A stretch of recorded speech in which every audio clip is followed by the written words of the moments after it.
شیخ حر عاملی یہ جو مشہد مقدس میں دفن ہے بیان فرماتے ہیں یہ شیخ حر عاملی ہوئے ہیں کہ اتنے جید عالم ہیں کہ آج ان کی کتاب کو پڑھے بغیر کوئی مجتہد نہیں بن سکتا. وسائل الشریعہ ہے انہوں نے کتاب لکھی, اس کے بغیر کوئی مجتہد نہیں بن سکتا. یہ بیان فرماتے ہیں کہ میرا ایک دوست تھا جو فاسق اور فاجر تھا, تو اس سے میں نے تعلق توڑ لیا تھا. جب اس کا انتقال ہوا تو بہت عرصے بعد میں نے اسے خواب میں دیکھا. تو یہ خود آیت اللہ مشترک ہیں, بلکہ مرجع تقلید ہیں, دوسرے بھی تقلید میں تھے. تو انہوں نے سوال کیا کہ یہ بتاؤ کہ تمہارے اعمال کی بنیاد پر فسق و فجور کے ساتھ زندگی گزاری تھی, کیا ہوا مرنے کے بعد؟ اس نے کہا کہ اب میں خیریت سے ہوں, اب میں خیریت سے ہوں, ورنہ شدید عذاب میں تھا. اس نے کہا کہ جب اب میں خیریت سے ہوں تو اعلیٰ شیخ حر عاملی نے سوال کیا, کہا کہ اب کیوں خیریت سے ہو, کیا ہو گیا ایسا؟ کہ مجھے نہیں معلوم, ہمارے قبرستان میں خاتون کو دفن کیا گیا اور جب اسے دفن کیا گیا تو مولا حسین علیہ السلام اس کی زیارت کو تشریف لائے ہیں. سبحان اللہ.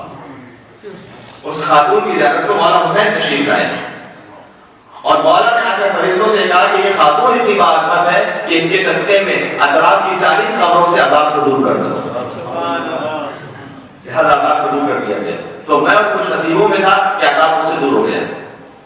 شیخ حر عاملی فوراً اٹھتے ہیں اور قبرستان جاتے ہیں اور پوچھتے ہیں کہ یہاں پر کون سی خاتون کو دفن کیا گیا ہے. بتایا گیا کہ یزد کے ایک بزنس مین کی بیوی ہے, کپڑا بیچا کرتا تھا وہ تاجر, اس کی بیوی ہے.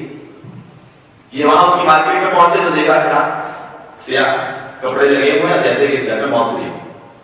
تو وہاں جاتا ہے, اس سے سوال کرتا ہے, فوراً پوچھا کہ تمہاری بیوی کا امام حسین علیہ السلام سے کیا تعلق تھا؟ تو سوال ایسا تھا کہ اس نے کہا کہ آپ کیوں پوچھ رہے ہیں؟ اتنا سارا واقعہ بیان کیا کہ آپ کی زوجہ کی وجہ سے 40 قبروں کو اطراف میں شفاعت نصیب ہوئی. کیا ایسا تعلق تھا؟ کیا روزانہ وہ مجلس کیا کرتی تھی؟ جواب دیا نہیں, روزانہ مجلس تو نہیں کر سکتے. کیا زیارت امام حسین علیہ السلام پر پہنچ جاتی تھی؟ کہا نہیں, ہمارے حالات ایسے بھی نہیں کہ ہم بار بار جا سکیں. کبھی وہ کیا کرتی تھی؟ کیا روزانہ اپنے گھر میں بیٹھ کر زیارت عاشورہ امام حسین پڑھا کرتی تھی.